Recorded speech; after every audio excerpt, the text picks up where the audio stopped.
I would say the indie game Dyad. I would say that I would way rather recommend that you buy Dyad on PlayStation. Yeah, dude. Really? This game's awesome. Dude, Just real quick, I love Dyad. Speaking of intense, and awesome. I've been playing Dyad. Oh, Dyad is mind-blowingly fun. Dyad. Oh, yeah. Now you may be wondering, what exactly is Dyad? Well, Dyad is simply a word that means a pair, or a grouping of two. In Dyad the game, you're pairing up enemies of light color, among other things. But for this interview, we're going to be looking at a pair and the differences between myself and Shawn McGrath. I'm Shawn McGrath. I did some work on the Dyad thing. To understand Dyad, you must first understand Shawn McGrath, the indie game designer. So here's what he had to say about that. It's weird. I don't know how to think of it in really any other way than from where I am, because I have no interest in making like commercial games. Like I don't have an interest in working at a big game company. Like I don't even know if I want to make another game, right? Like I've been doing some photography and film work, and I wrote a little bit of short story, and it's just like, oh shit, this stuff is equally and maybe more so right now creatively satisfying. So maybe I want to do this shit too. I've been working on another game as well, right? It's just like there's so much stuff that I want to do, right? I don't know if I want to make games. So it's not like I'm like, oh, I'm trying to make, I'm a big indie trying to make games or whatever. It's none of that shit. It's just like, oh yeah, I'm gonna make a game now, and then I'm gonna fucking write a short story, make another game, fucking make some movies. I'm gonna do it all. I'm gonna do everything. It's like I wouldn't consider myself a filmmaker if I made a movie, nor would I consider myself a writer if I wrote a short story.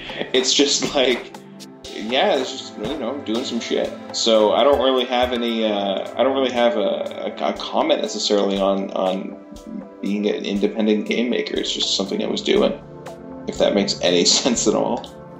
I remember one comment you told me that it was hard and it takes a while to get the sort of engine running. Right, so I was giving you advice because you were saying that you wanted to do it.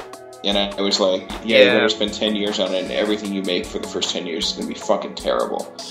And that's just part, that's with everything though, right? I don't know whose theory it was, but it takes 10,000 hours or 10 years to be good at anything. And that's true, and I think you're just going to have to fucking work extremely hard at it. It's not easy, no matter how much you think you know.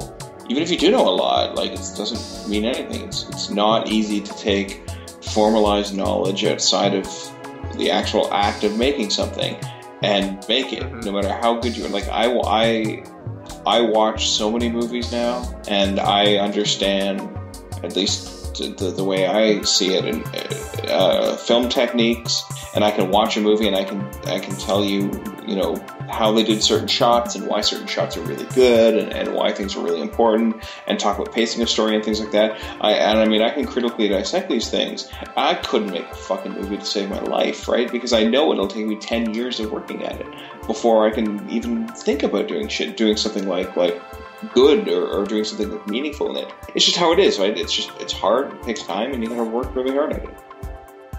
So I think when I was saying 10 years, I think that's what, or when I was saying everything's gonna suck or whatever, I think that's what I was referring to. That exists for everything, not just games. I'll be sure to edit that out of context. You're like, everything sucks, and that goes for everything. Just repeat that for 4 hours. Everything sucks. Everything sucks. Everything sucks. Everything is awesome. There. No, actually, I'm pretty harsh on a lot of things. I don't know why.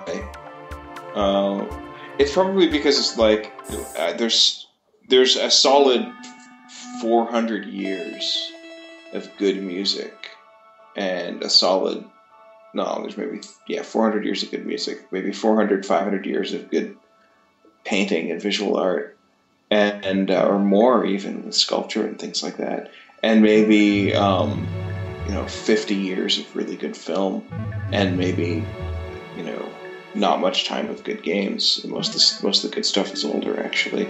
So there's this huge, vast history of shit of art that we could look at, and for the most part, why would I want to spend my time on stuff that doesn't try really hard to be the best thing it can possibly be? And that's why I think I'm really harsh on things. It's because, like, it's lazy.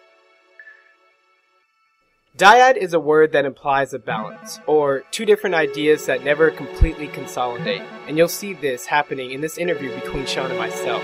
But for each individual person, it's pretty easy to contradict yourself at times. So let's listen to two examples that Shawn gives right here. Yeah, it's a big game. Well, it's simultaneously a very small game and a big game, right? Like, it's a pretty minimal game in many respects. In many respects, it's just fucking over the top. In this podcast interview, we will be looking behind the minds of Shawn McGrath, creator of Dyad. And like Dyad, we are going to take a unconventional approach to getting to the heart of the matter. At sometimes, it'll seem aimless, at sometimes a bit abstract, but trust me, it'll all work itself together in the end. The story starts off with me, KirbyKid, a boy, and his blog. For the past 4 years, I've been writing articles, doing interviews, and even making interactive video game examples in order to develop the critical language and a critical understanding of game design. And here's what Shawn has to say about this particular topic. Yeah, I hate the... I have a lot of friends who are in academia, and I don't know whether they do good work or not. I don't know. I don't really understand any of it. And I have friends with very good thoughts who make very good games who are in academia. But for the most part, I think games academia is bullshit. Well, it's like any critical, like film criticism is bullshit too, right? Like any critical. Anything critical in academia. I don't know about anything, but like film criticism is bullshit. I think games research is for the more or less bullshit. Yeah, all my friends with PhDs are going to be very upset with me, but that's just how. I think that you said something to that effect on the first email that you sent my way. Yeah, because you were writing very non-academic. You had a very non-academic approach, but a deep analytical approach, which I appreciated. That's one of the things I do appreciate from academia. But it's always surrounded with academic nonsense. Your stuff wasn't, though, and I appreciated that. Oh, thanks very much. Then came Shawn announcing his support of my blog and his game to me in all-in-one email subject line that read, "Congrats on 4 years, and Dyad." Yeah, I made that game. You want to give a brief history? No. No? I don't know, it's a game. It's on PlayStation. It's really good, I think. And I worked really hard on it. From that email, I got to play an early version of Dyad, and I played it again at GDC a month later. I had promised Shawn that I would write something about the game, and fast forward about half a year, I published a 4-part article review of Dyad on my blog. It's not exactly a review, but I read what you wrote about it. If I stick a score at the end, can I call it a review? Well, I think you reviewed some elements of the game, but I don't think that's what constitutes a review. I read your thoughts on it, let's say that. Yeah. So just to make it very clear, in this audio interview, I will not be reviewing Dyad. If you want my full review or thoughts on the matter, you can go to my blog, criticalgaming.com. That's critical-gaming.com. Just Google Critical Gaming Dyad and it should appear at the top of the list. Part 1, it's called What is Dyad? In the article, I cover the design space, the enemy variation, the level design, and the campaign design of Dyad in great detail. But I wanted to get a little bit of feedback from the creator himself, so we're going to talk about a very specific example from Dyad right here. How about the level where you first introduce the etchers, right? Yeah. And you had to get as many as you could before reaching the end of the tunnel. Yes. But there was a particular strategy that I found that I was like, I wonder if Shawn balanced the game to prevent this from happening. So I tried it, and then I got number 1 on the leaderboards, and I still could have done a lot better. And I'm pretty sure you know about it because you seem to know a lot about your own game. Oh yeah, I know what I already have. I have a good idea of what you're speaking. Yeah, because you don't give a penalty for running into etchers. Yeah. That you can actually go back and catch zip lines that you missed, or just give yourself a bigger reaction window to work with. and that's how you can get as many zip lines as possible for that stage, or at least a lot more than everybody else. Right. Is that an example of some of the things that you sort of really like about the game? How the levels have multiple types of strategies to get high scores or to accomplish whatever you're looking for, and is that why you think Dyad has more of a puzzle game type feel, or? Well, yeah. I mean, I think that the fact that, like, a lot of the reviews and what people talk about, they say, oh, the knockback penalty or whatever. They immediately say that that's like a penalty from like a gameplay standpoint, right? It's not. I mean, that's one of the levels that it's a good idea to do that. There's a few. Yeah. There's a few. That is a level where you do want to get knocked back. And, you know, all the reviews say your goal is speed, right? Well, in that particular level, you don't want to go fast. You want to go you want to go as slow as possible. You want to ride the zip line for as little amount of time as possible. Yeah. Get it to count. And then cut out. And then get off, and then get knocked back, and find another one, right? That's the optimal way to play that level. There is another level where I did have to hard code in. I'm not going to tell you what level it is or what the strategy is, but there is a level where I had to hard code in a block. Otherwise, you could have gotten an infinite score. Oh, yeah. So there are situations like that. No one has found that yet, as far as I know. Yeah, the game's still young. Yeah, yes, that stuff is all intentional. I mean, I could have made it so that when you hit a netcher, you lose 2 points, but that's substantially less interesting. Yeah, I thought that was very obvious. I'm like, I lost points on other levels for hitting stuff, but on this level, I'm not. So I think you do. I think you'd lose points if you hit the beam.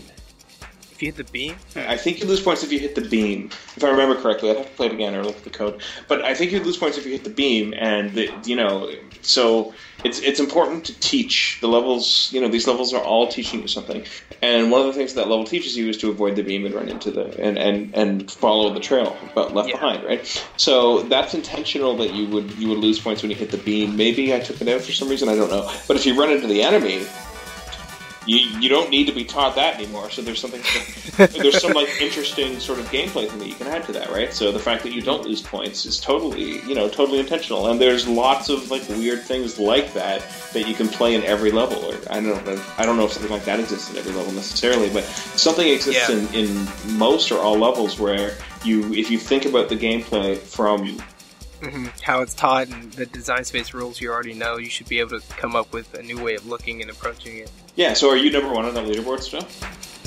In case you were wondering, the level we're talking about is level 21, Becoming Purple. And as of August 18th, I am still number one in the leaderboard.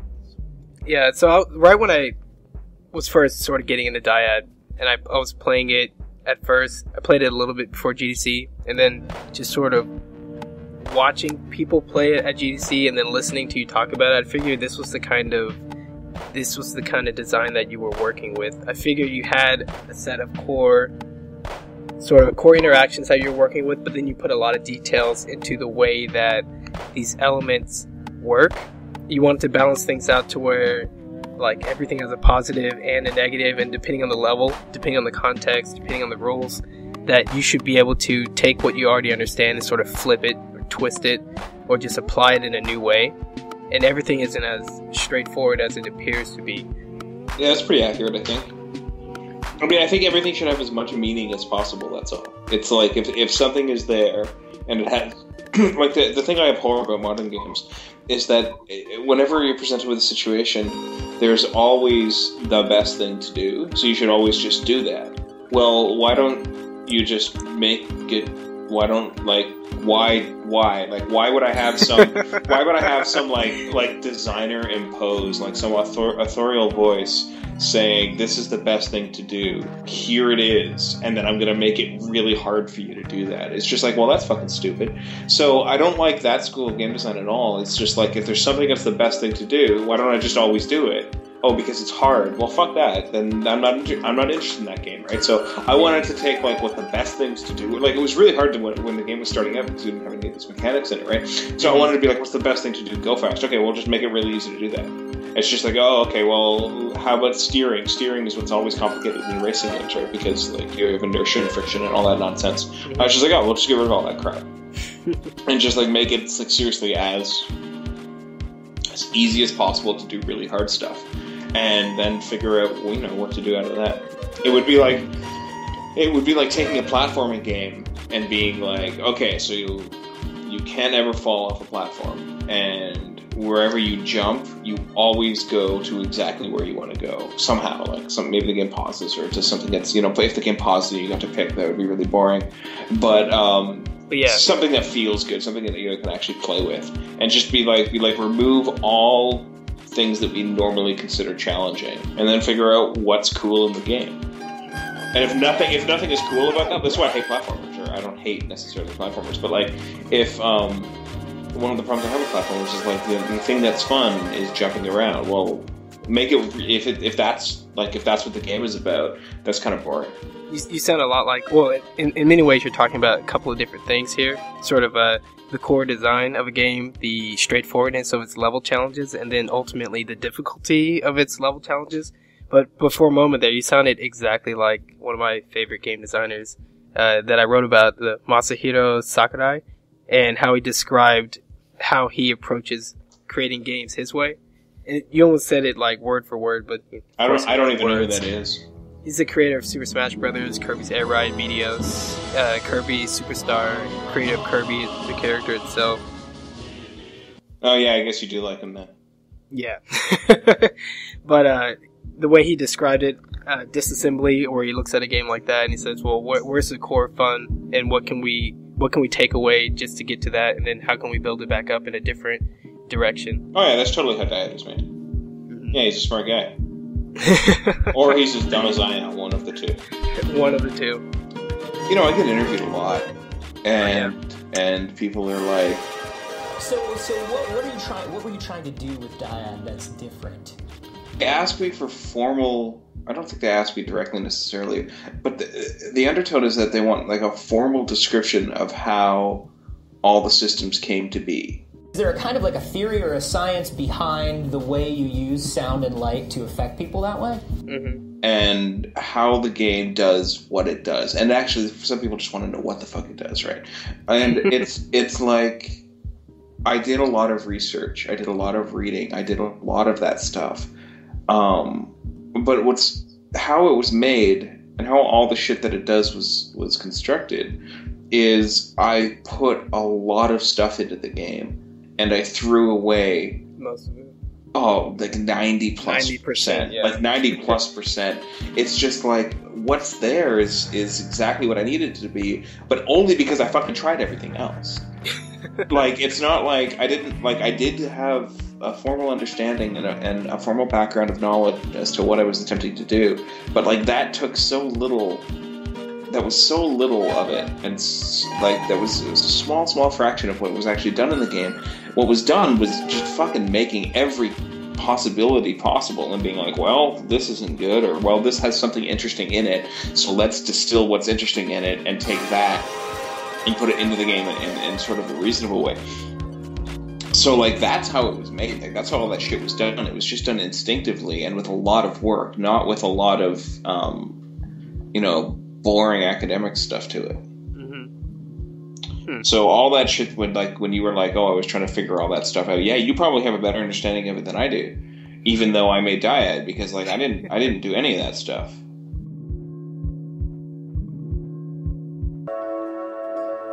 I absolutely love this thing, and really the only way to kind of get it, like Shawn said, is to really play it. Like, it's really hard to really understand it until you just play it. Dyad is a hard game to describe.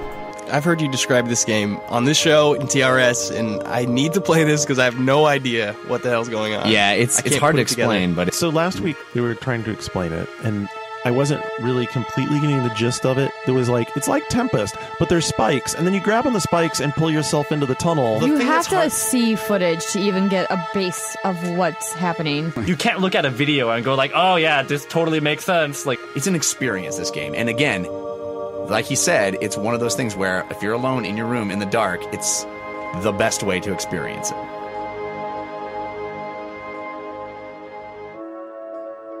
So what do you think in general when somebody says, oh, you can't understand Dyad until you play it? I think it's true. And it really is true. I don't think it's a unique thing to Dyad, or maybe it is a unique thing to Dyad, because one of the easiest way people understand games without playing them is by looking at them visually. Dyad looks fucking weird, right? And then one of the goals from a gameplay and visual design perspective was to obfuscate the visuals so that you can't see. And then, sort of teach your subconscious how to play. So like if you see the space giraffe level of giraffes in outer space, you have no fucking idea what's going on, right? And as soon as you play it, it makes perfect sense. So yeah, it really is a game that you do have to play. And another reason is there's nothing. It's a pretty minimal game in many respects. In many respects, it's just fucking over the top. But in many, it's like anything that didn't make the game better, like the play experience of the game better and more, let's just say better for now. Well, I'm going to get to what I mean. Anything that didn't make it better was just cut. So that's including like the moment-to-moment stuff. For the most part, that stuff never gets cut, or it gets like that shit gets added to it, or it's made like clear for other people to understand, or things like that. I don't know what other games do. I don't know why they're so awful. But one of the things with Dyad was to be as pure as possible and not to have anything that wasn't absolutely necessary. Mm-hmm. So when you strip a game down to have nothing that isn't absolutely necessary for the player, and you make the game a really intense experience, like it's an intense game, it's an exhausting game to play. When you do all that, it's not going to be very easy to understand without playing. It does some stuff. It does some stuff with the way the feedback works that gets inside your head, that makes you that does things that only video games can do, right? And trying to articulate that in language or in something outside of video games, you certainly lose a lot in translation. So I think it's an indescribable game. I think a lot of that too, like what you're saying, you have to play to understand, but that sort of comes with the territory of games. Like you can see a game even if it's in a sort of cookie cutter mold, but you can't know what's going on fully until you like put your hands on the controller, until you're doing all the actions, until you're in it, and you'll get the experience that it was designed to be. It's sort of like for good games, you're absolutely right. Well, like Dark Souls, for example, right? Like if I explain to you what's so good about Dark Souls, or I explain to anybody, like I fucking love that game. That's like one of the best games ever made. And I explain to people what's good about it. They're like, ugh, it doesn't sound fun. I was like, no, you really just get a fucking controller and play it, and you'll totally understand why. Some people still don't like it, but whatever. It's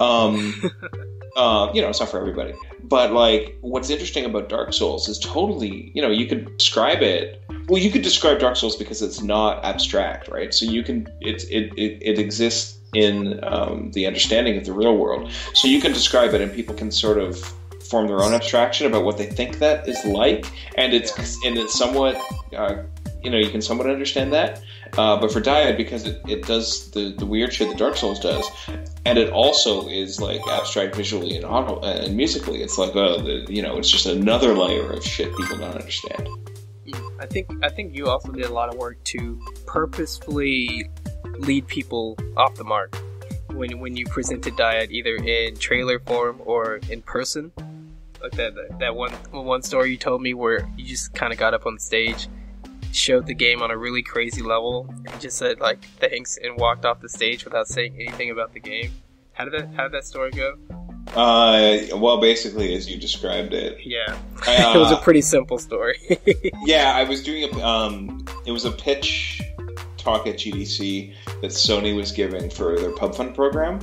And I was like, well, a way to make this, because they were like, what type of game do you want for Pub Fund? And people were like, oh, we want weird shit.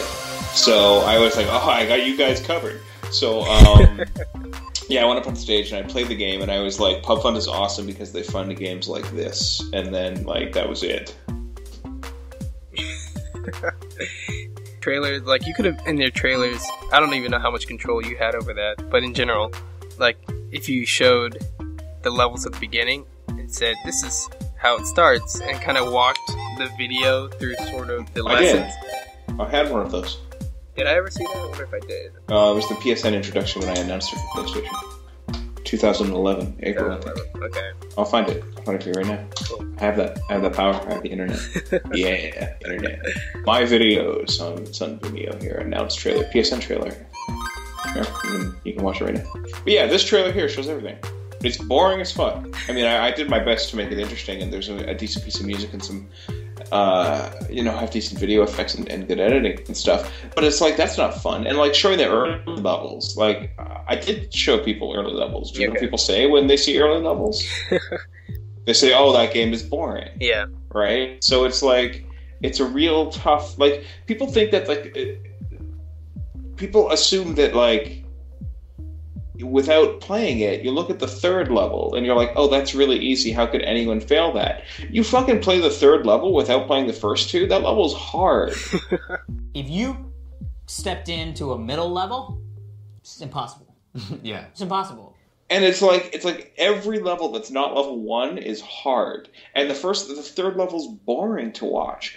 Because it's just not exciting. But you play it, and it's totally exciting because it's way too fast for you. Even though when you look at it, it doesn't look that fast. Yeah. So, like, describing it with video is, I mean, maybe someone smarter than me or better with videos could do it, but I couldn't.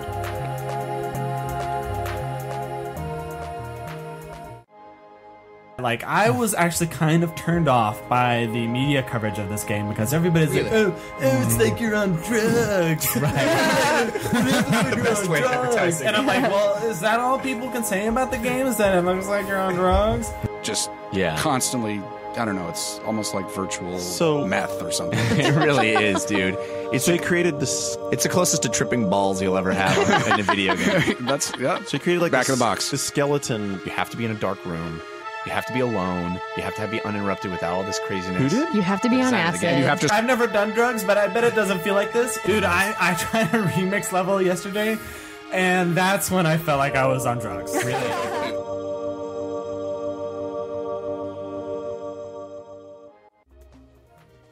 Do you have any comment on when or where all of the drug references started coming into play in Dyad's discourse? Where? When or who might have started it, or like, was it a post, a video? Was it a announcement? Was it just generally how it was discussed from the get-go, or what? Oh, it wasn't discussed from the get-go. It was something I didn't start them. I just rolled with them because I think they're funny. I think they're silly, actually. I don't know where it came from, but as soon as people see bright colors that move, people just say drugs.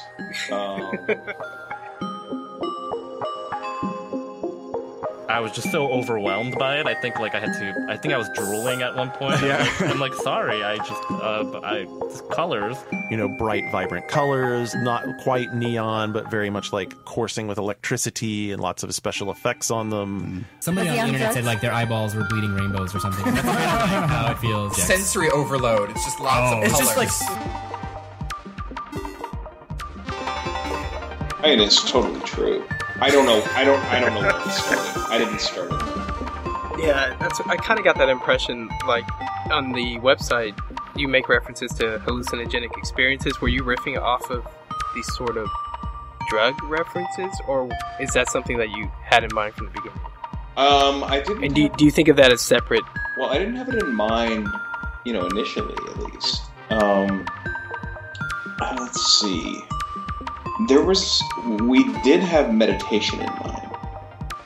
It was a meditative game. That was how it was originally designed. The levels were called mantras, and you played them, and it was something you repeated, and you learned things about yourself as you played the game, and your mind opened up because you were playing subconsciously. That was a very early idea for the game. That's not too dissimilar from what hallucinogens are. So it did seem sort of like a natural evolution, but yeah, it sounds very hypnotic. Yes, it is very hypnotic. Where do I talk about them being a hallucinogen? On your website, or dyadgame.com. That's not true. Let me check it out. Experience of mind-bending, psychedelic, sensory overload. Experience of mind-bending, psychedelic, sensory overload when Dyad hits PSN on July 17th. They really should update this. Blast through a reactive audio-visual tune, creating a harmonious synthesis of color and sound as you hook Grace and Lands enemies to master Dyad's... Master is such a shitty verb here. Master Dyad's 27 unique levels. Embark on an interactive, transformative journey through Dyad's game mode. Through Dyad's game mode campaign. Ugh. To prepare yourself for trophy mode's tactical freakout variations, wherein a platinum trophy awaits only the most skillful, or choose to sit back and chill with Dyad's hallucinogenic remix mode. Okay, so it says hallucinogenic remix mode. I mean, maybe it'll cause you to hallucinate. I don't know. Transcendence awaits. Yeah. So yeah, that was just something I was curious about. I didn't start them. I barely, I push for. In the marketing text, I talk about, bright colors and getting an open mind and it being like a mind-expansive experience. And I certainly think it is. And that has a lot of parallels with, hallucinogens. So, shit. I guess they're similar. There's a lot of overlap. But I didn't start it. So the game Tetris Attack seems to pop up every now and then whenever you make interviews or make comments in interviews about Dyad. I want you to say a little bit more about your experience with that game and what you think about it. Oh, I think it's like one of the best games ever made.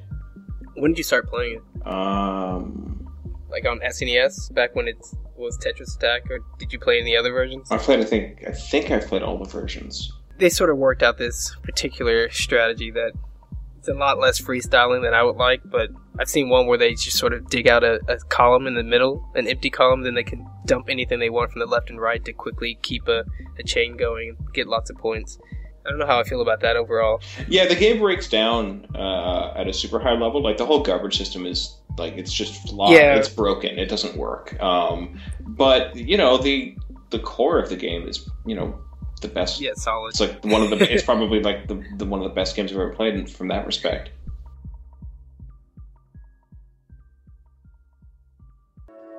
When you are playing Dyad, the world around you just kind of melts away. Yeah, you really can't focus on anything except the screen. All you can see is Dyad. It's one of those games where I found myself not blinking as much. Yeah, it's definitely one of those Zen-like games. And for me, it was that thing where you get into this almost Zen-like thing where you're... Do you get into genre. That, like, trance? The amount of visual sort of noise and stuff is very loud. There's a lot of stuff going on screen, but somehow, after playing it for a minute, you actually figure out how to focus on the narrowest part of the tube where you're highlighting these little nuggets, these little gems.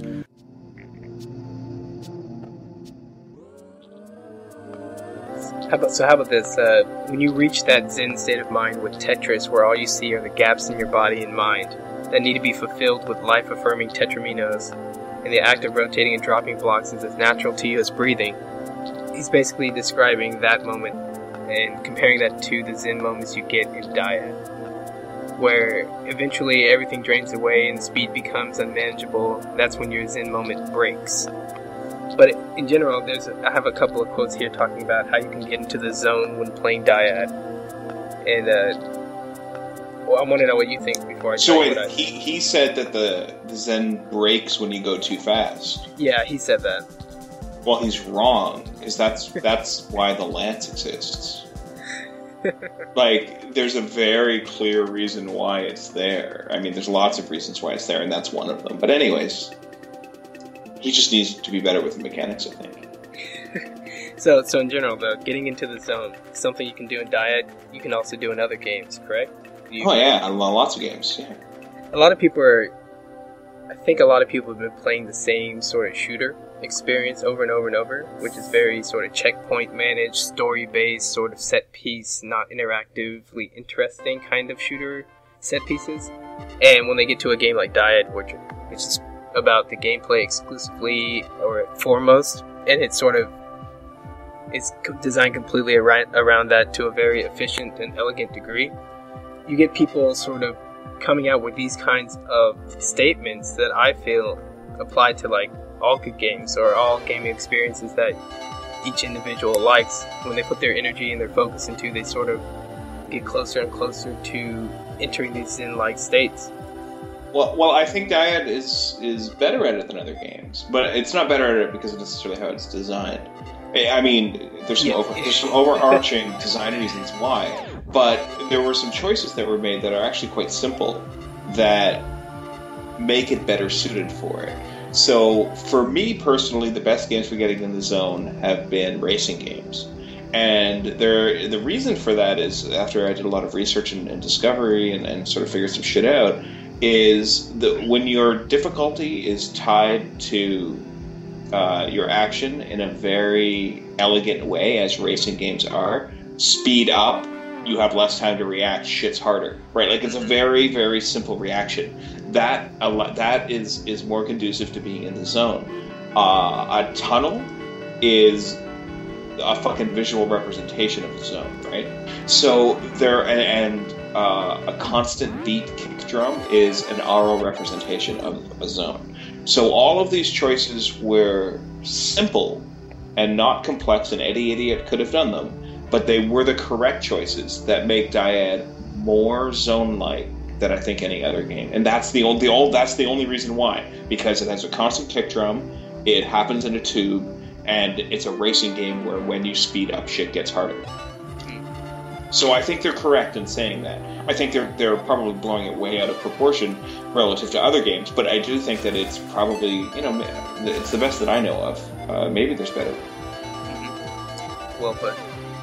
But I don't think it's special. It just happened to have done that. It happened to make those three good choices.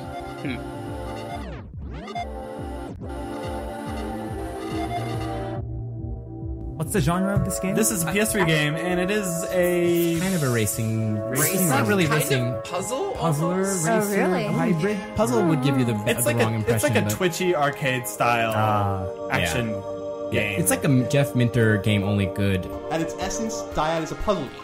But that's oversimplifying it because it's also part shooter. You can even make the case that it has some music game DNA in it too. Now, most of you are probably wondering, well, what's Dyad? And simply put, it's a game that has no idea what genre it should probably fit into.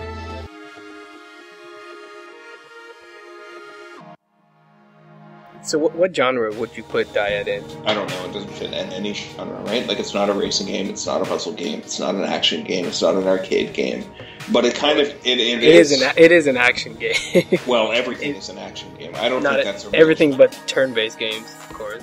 Right. So sure, but like that doesn't narrow it down at all, right? So like, I mean, it doesn't fit nicely into any genre. It doesn't even fit nicely into two genres or three genres, right? It's just like, yeah, it's kind of got some racing stuff in it. It kind of has some puzzle stuff in it. It kind of has some action stuff in it, I guess, or whatever. I mean, like, I don't know. Genres are stupid, like, because I think when you try to, I think a lot of people, when they start making a game, are like, oh, I'm making a puzzle game. And then, like, they're immediately constricted. Oh, I'm making a racing game, and they're immediately constricted. So it's like, fuck it, I don't care. I don't care about genres. What genre do you think it is? It's a very trippy take on racing games. At its core, simplest level, it's like racing through a tube. I think it stacks with racing and sort of, like, as I described the core essence of racing, which is that dynamic between control and speed, and sort of seeing a track or some kind of heads up on upcoming obstacles. I think that's pretty much the core that drives all the levels, right? All the basic interactivity. So racing's a big part, and then it goes into sort of the shmup-like touches where you're lining up shots and you're dodging bullets or projectiles, because soon the obstacles themselves become like projectiles, and you're both simultaneously maneuvering around them for speed, sometimes not for speed for others, and then you're also sort of lining up and using that vertical aim in different ways. That's why I felt like it had a very shmup-like feel, and then beyond that, just a touch of puzzle. But I mean, like, here's another genre that no one picked up on, but I was having this conversation with my friend Reagan today or yesterday or some recent time that I saw him. I've seen him a lot over the last few days. We were talking about, he was like, oh, Dyad's actually two-dimensional. I was like, yeah, it's a 2D game. Like, you have one dimension is your rotation. It's a polar dimension, but it's still a single dimension. Yep. And your secondary dimension is how far deep you are. But for the most part, you stay on a single, let's call it a platform, because then you can see where I'm going with this. You stay on a single platform, and then you lance yourself forward, and you move in the X and Y direction, and then you sort of jump forward with your lance. And then as gravity kicks in, or your lance energy runs out, you go back to the platform. It has a similar thing that platform games have, where they have a asymmetry between the two dimensions in which they are. So you can't move. The only difference between a platformer and a vertical shooter is that there's an asymmetry between the X and the Y that exists in platformers that doesn't exist in vertical shooters. Yeah, that's the only difference. In the whole shooting part, platformers usually don't have a lot of shooting. Well, you do in Gunstar Heroes or whatever genre you want. That's more like action combat, or whatever it is. It doesn't. I mean, there are shmups that don't have shooting. Believe me. Yeah, and there's blend. There's plenty of examples that blend the genres. But right. But it's the asymmetry between X and Y that makes platformers interesting. Dyad has that asymmetry. So it's just as much of a platformer as any of those. It is not.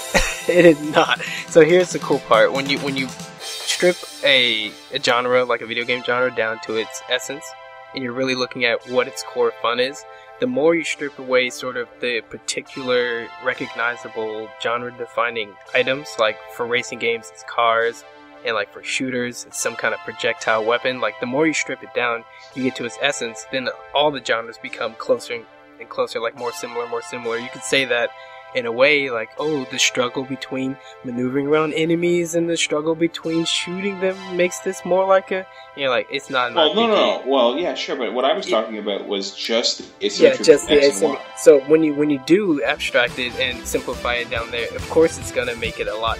Right, but like, you could take, like, N is probably the best platformer I can think of.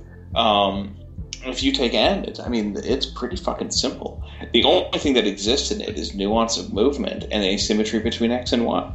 And it's like, and that's like, they do more with asymmetry with X and Y and just simple movement than I've seen games do with 1,000,000 times more elements. So it's like, well, I wouldn't call it a platformer. Yeah. But I'm stating that it has the asymmetry between X and Y, and its lance operates very similarly to jump. This wasn't intentional. I wasn't thinking about this when I had designed it. I'm just stating that, like, that's a truth that exists in the game, and whether I discovered that on my own or whether that was subconsciously inside of me because of how many platformer games I have played, I don't know.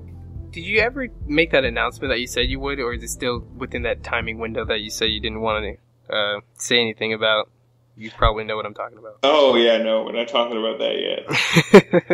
I did briefly talk about it on a small podcast that no one's probably going to hear, and I'm using that as a social, like, little experiment to see what happens. And then something you said about making challenges straightforward and then making them difficult, and reminded me of a conversation we almost had about music rhythm games. Oh yeah, those are terrible games. I want you to elaborate on that real quick. Oh well, there's nothing musical about them. Like it's like, look at musical notation, right? So you look at standard musical notation, and it dictates a very rigid structure to reproduce certain sounds. And there's no interactivity, and there's no play, and there's no sort of choices or anything within the standard musical notation. And rhythm games, and I say rhythm games, and I'm saying what we all colloquially understand as rhythm games. And there are games that fit outside of the genre that may or may not be called rhythm games. But I'm talking your Guitar Hero, your Elite Beat Agents, your whatever, all that crap. they take essentially music notation, strip it down so it's even simpler. They take it as guitar tablature or drum music, which I guess is standard musical notation. But they take what's the most static, non-changing, uninteresting thing about music, and they map that to an interactive thing, losing all like using nothing of interest from video games, and make you tap a predetermined beat out.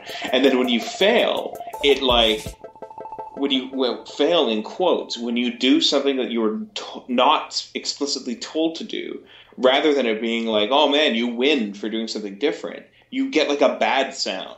And it's just like, oh, so there's absolutely no interactivity in this. Like, I don't have a choice. I have to do exactly what you tell me to do. Otherwise, you play a bad sound and I fail.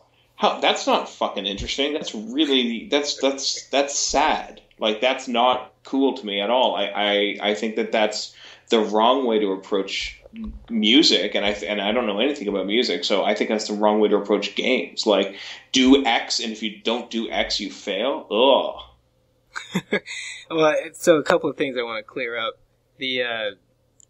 A lot of people call them music rhythm games, but then I think there's been a shift recently to start calling them rhythm action games, because like you're sort of describing, you're not really making music or interacting with the music. You're pretty much sinking into the rhythm, and that rhythm dictates how you are to do your actions, and I think that's a much more accurate genre label. No, it's not. I mean, like, there's some play in rhythm with shifting rhythms and polyrhythms and things like that. Like it should be like static 4/4 beats or something like that. That's like some quantized system. Like quantized rhythm button pressing QuickTime event game might be a better genre name for it. But it sounds stupid because that's actually what it is, and it's really stupid.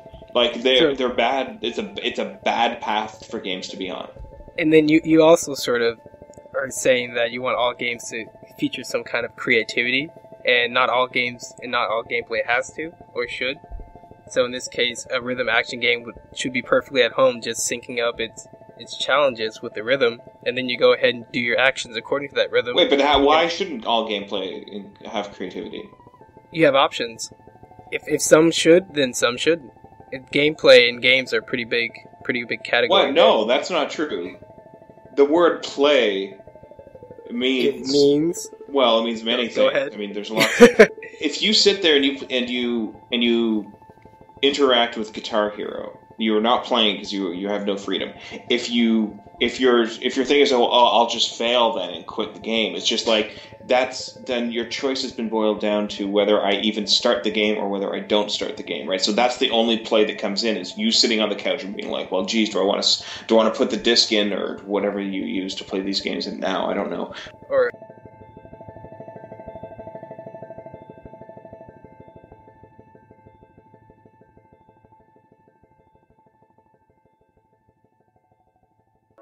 which is good because each one's sort of designed around a different musical. I mean, I guess it's a song, but it's like a landscape more like. I guess that's music. It's kind of interesting how a lot of games, and it seems more and more frequent, have really brought that sort of musical aspect directly into affecting gameplay. He does an interesting thing with that game where you affect the music, but the music also affects you back. Like, even though I'm sort of creating that and it's all happening in rhythm to what I'm doing, and it's also reflecting back that the level is sort of decomposing as I get further deeper into it. It's a pretty intense game. I think he handles music in a really interesting way. So is Dyad linked to the music, or is the music part of the experience? I'm not exactly clear on that.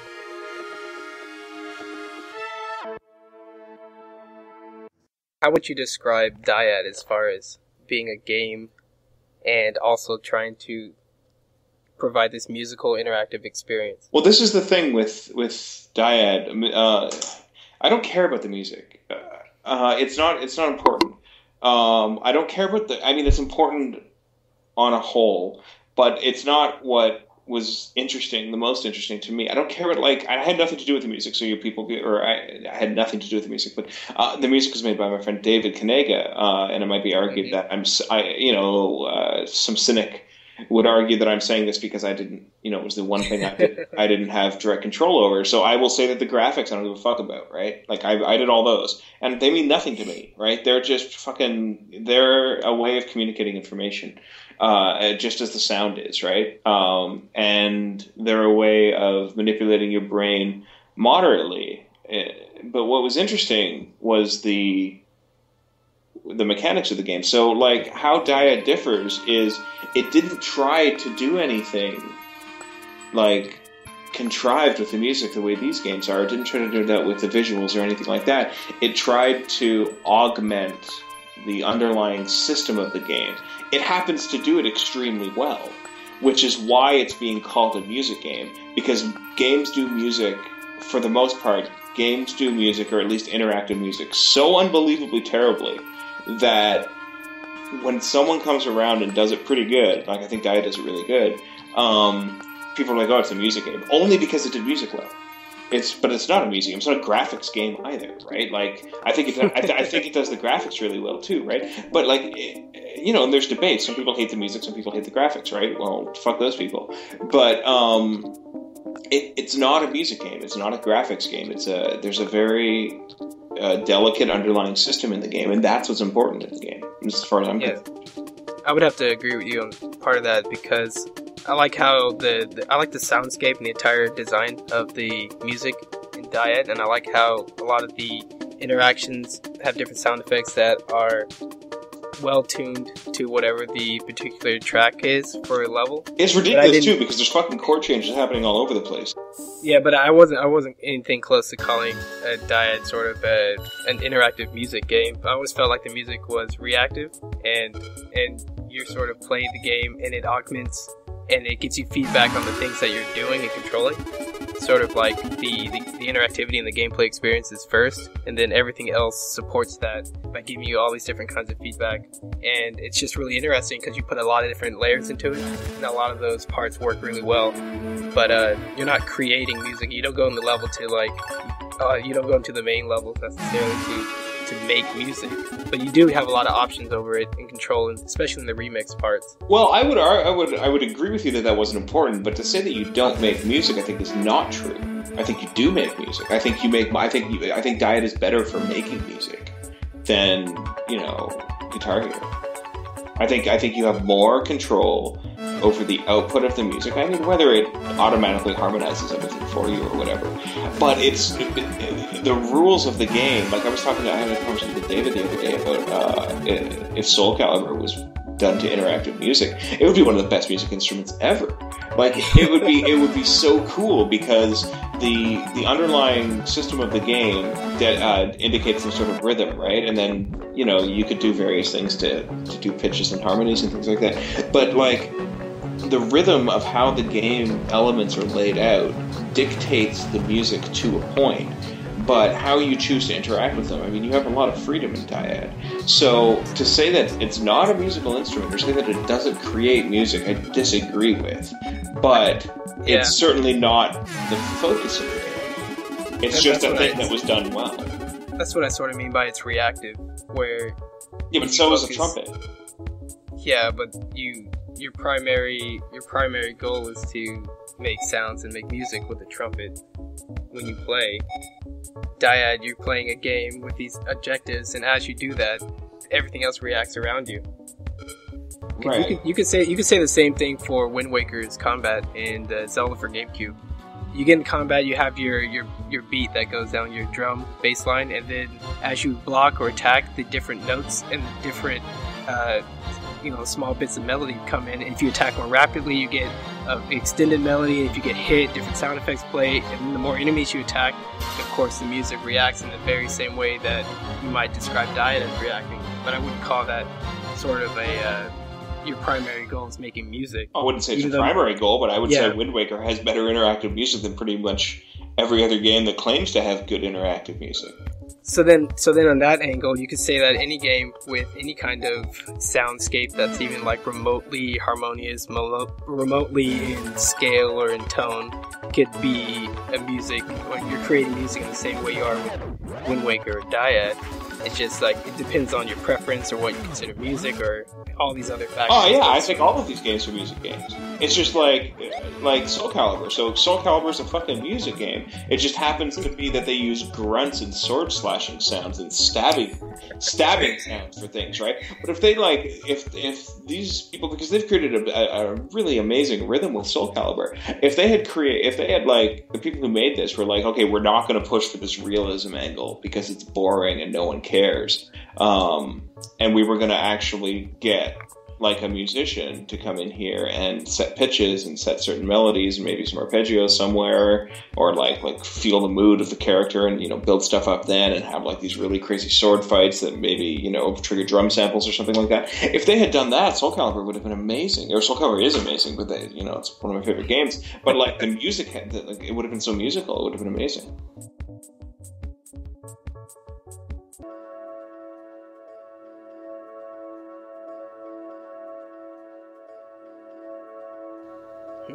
So, final opinion about the Dyad articles, and then I'll give you my final opinion about Dyad. Final opinion about Dyad articles? What my article. Yeah. Oh, your articles. Somehow I detect you think I missed something that you wanted to read about, and that I didn't quite cover something. No. I think in your in the way in which they were dissected and broken down, I think this is to no fault of your own, but to language. So much of it is still lost in translation.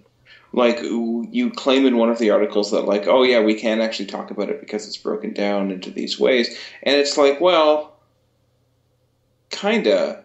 But, like, what's really interesting about the game, like, what's really, I think what makes it a really good game, is the fact that your brain is taught how to react to what's happening in a way that you can't consciously understand, let alone describe.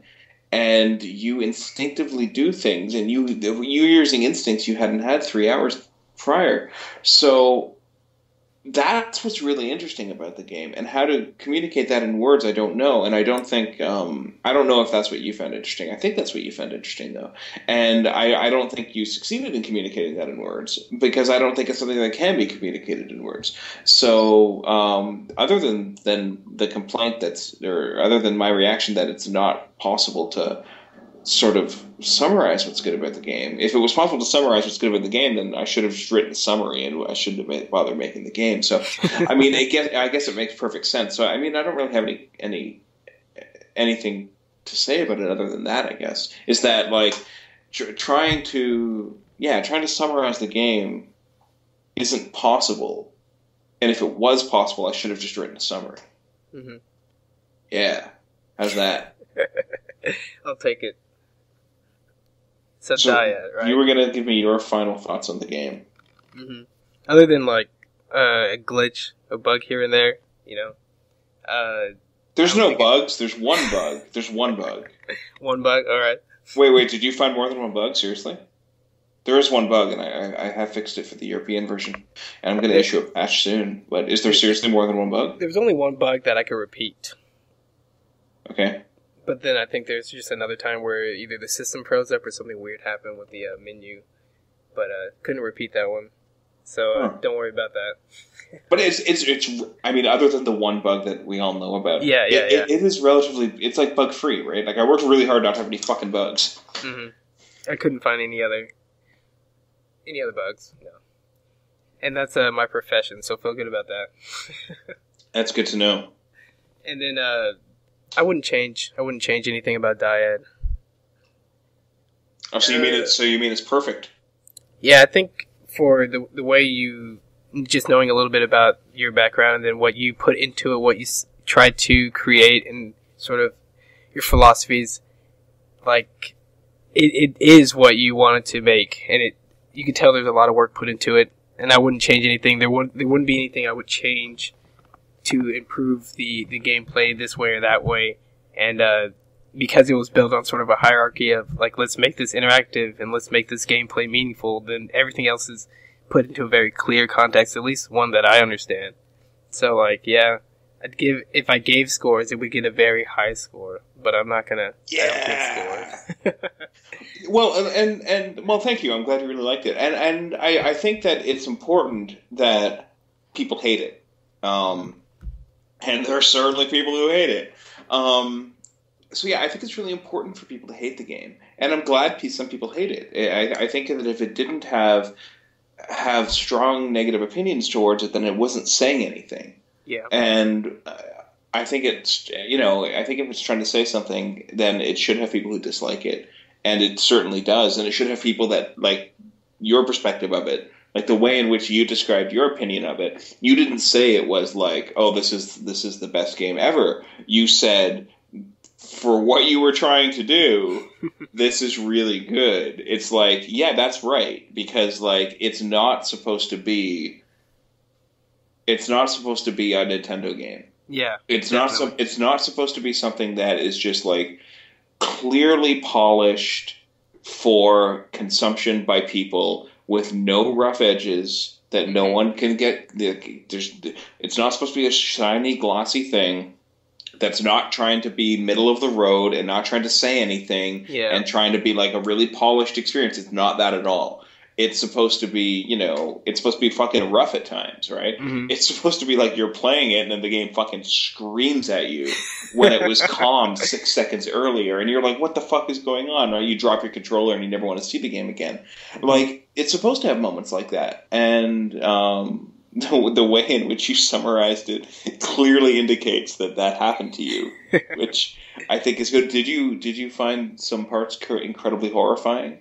Well, there's some parts that are just loud. Like, loud sounds bother me sometimes. And there's that one level where it starts off all peaceful, like where you start the level, it's like ting, ting. And all of a sudden, what level is that? It's like don't ruin it. Don't ruin it for people. I was just like, why would you turn it up so loud? I had to like pause the game and turn it down. Why would you do that? Because I'm always playing at night, and there's other humans on this planet that could hear it.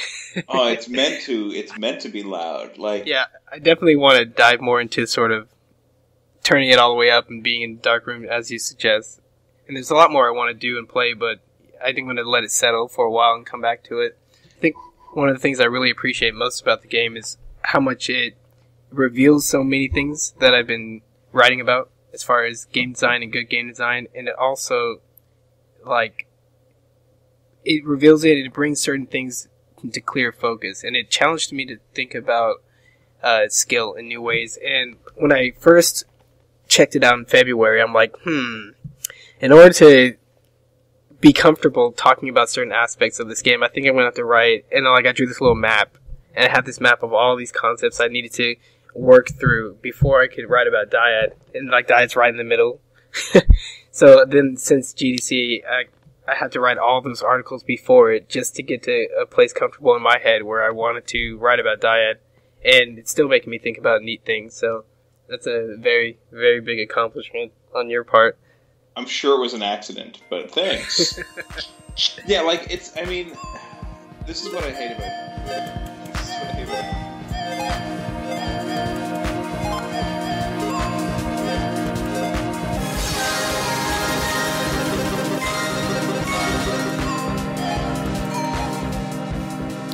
And that is it for our podcast show. I hope you enjoyed it. I want to give a special thanks to Shawn McGrath and David Kanega, the creators of Dyad and the music composer of Dyad. Special thanks to them.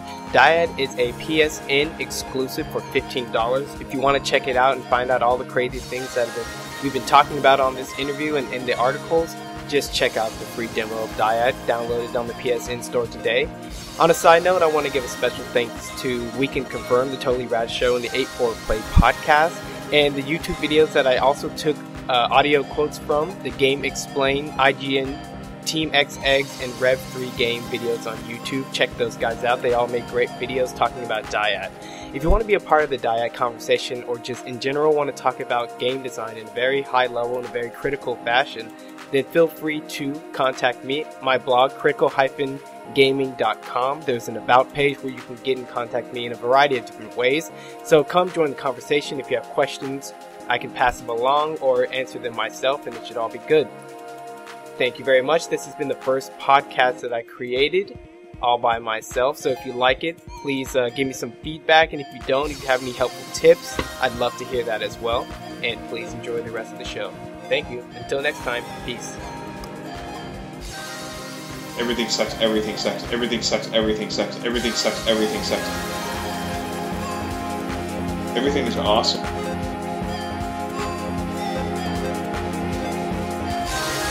He'll F with the sound just to mess with you. You're just like, you're just kind of holding on for dear life. It's crazy. It's like Space Jam.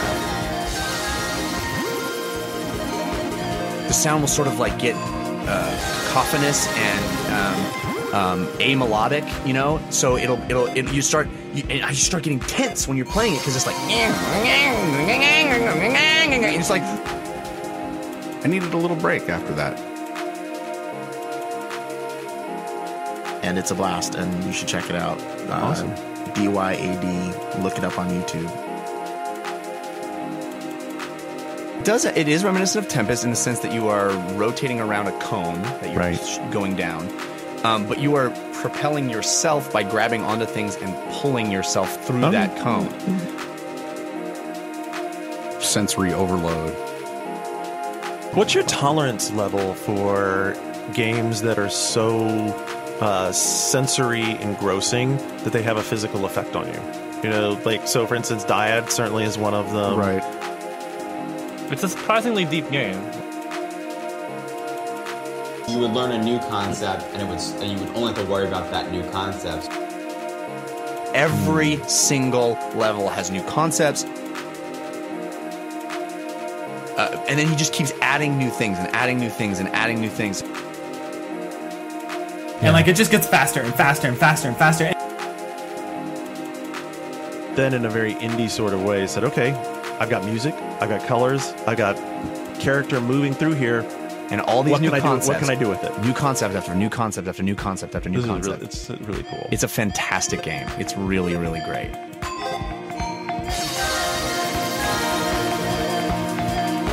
It's these unique, like, indie games that are, like, you know, not afraid to take creative risks and try cool things that, like, really excite me.